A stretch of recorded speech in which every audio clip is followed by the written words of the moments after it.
After 47 botched attempts from those Hamburglar monkey asses at Games, Sega finally took it upon themselves to make a mini Genesis console properly. But instead of using a fourth of their ass like Sony did with the PlayStation Mini, Sega's going above and beyond to make the best classic console to date by offering 40 games as opposed to 20 to 30 like the previous mini consoles, all while keeping the price point at $80. And I know quantity doesn't mean jack poop if all the games suck, but based on what we know so far, I'd say the game selection's off to a pretty good start. I don't know why they can't just tell us all the games from the get-go, but since Sega announced the console 5 months in advance, it's possible that the rest of the games are going to be determined by fan reaction, as opposed to how Sony only revealed 5 games at first, and then launched the PlayStation Mini like 20 minutes later to have it out by Christmas. Regardless of initially keeping 75% of the library a secret, though, Sega's definitely off to a good start at tossing their hats into the classic console market. Well, aside from the ones made by Games, but we all know those don't count. Regardless of how promising things look thus far, though, the Genesis Classic's just not going to be able to hold a candle to Nintendo's counterparts without one key feature. And no, it's not the 3-button controller in North America, cause I'm sure getting a 6-button controller won't be too hard. No, the most important feature I'm talking about is of course whether or not the Genesis Mini is going to be hackable. Why is that so important? Well, stay tuned and I'll tell you why Sega preventing hacking could ruin the Genesis Classic.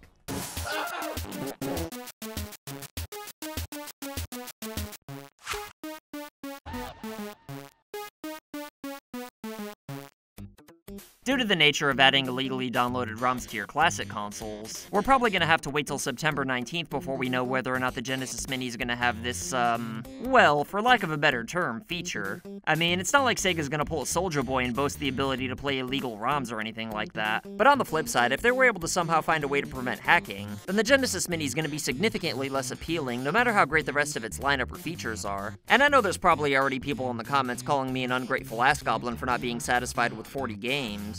But like most of you probably already know, the best part about the NES and Super Nintendo Classics are that you can add whatever games you want to them. And I really don't like pirating any kind of content, whether it be games, music, movies, or whatever. But even if Sega found a way to sell more games for the Genesis Classic online, there'd still be a lot of essential titles missing due to legal bullshit. And since there's no way to legally support licensed games that are over 25 years old, then there's really no point in spending money on eBay for authentic cartridges, even if the Genesis Mini supports them. Cause you should probably use that money to pay your egg bills. Lord knows I'm overdue on that. And besides, if you've ever watched an unreleased concert, or even listened to like 80% of the music on YouTube, then you really don't have the right to judge anyone for adding games to their classic consoles. And I know there's like a million ways to play old games as it is, but playing ROMs on a Raspberry Pi or with a computer program on a PC in your uncle's office just isn't the same thing as an official product made by the original console's creators. And for those of you who don't understand why classic consoles are better than a Raspberry Pi, all I have to say to you is this.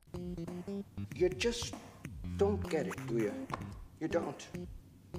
I'm not too worried the Genesis Mini's not going to be hackable though, since I'm pretty sure companies are well aware that's why people buy classic consoles in the first place. I mean, Nintendo acts like they don't want you hacking their classic consoles with that weak-ass message. But the bottom line is that Nintendo knew they couldn't stop hacking and decided to release the Super Nintendo Mini anyway. And I'm almost certain that Sega has the same mindset as well. However, one thing that could be said about the creation of the Genesis Mini is that Sega's learned a lot not only from the mistakes of Games, but also from the mistakes of Sony and the successes of Nintendo as well. So it is possible that they thought of ways to prevent people from adding ROMs that no one else has thought of yet. I'm sure there's no way they could ever prevent hacking of the actual software.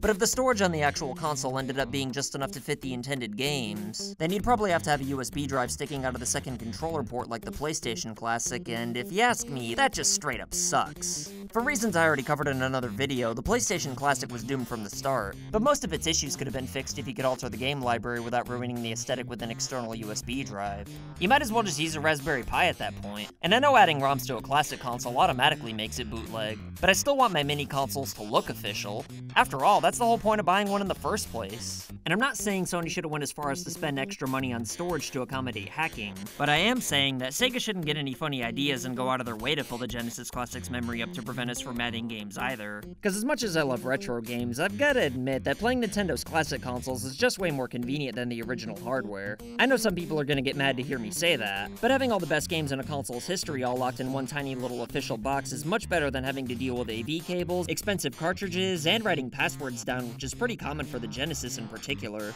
And I'm not knocking anyone who still prefers playing games on their original hardware, but for me personally, and I'm sure many others, playing retro games on these mini consoles is the most convenient way to experience the past, with the exception of a few light gun games anyway. It's the perfect combination of nostalgia thanks to being official products made by the original console's creators, and convenience thanks to HDMI cables, save states, and all the games being preloaded instead of costing a fortune on eBay. So if you ask my fat ass, I think it's highly unlikely that we're not going to be able to add games to the Genesis Mini. I just hope there's enough space to add all the Genesis games that are worth playing. And since we're probably never going to get a Sega CD or 32X Mini, it'd be nice if there was enough room to squeeze the handful of good games those consoles had as well. Because given the fact that those were add-ons to the original Genesis, I'd say that it makes sense for those games to be on here as well. As for the Master System, Game Gear, Saturn, and Dreamcast though, I've got my ass crossed that those will come in the future if the Genesis Classic's successful, which I'm sure it will be. But now I really am just being greedy. A full-grown boy can dream though, damn it. At any rate though, I really don't think not having the Genesis Mini be hackable would hinder the sales all that much. But if Sega's really trying to go the extra mile and make this the best mini console of all time, then letting people break the law is the most important feature to include. And I honestly think Sega including this would only help them since there's already a million other ways to emulate as it is. So they might as well just create the best platform to do it on, because there's only so many games that could be included legally.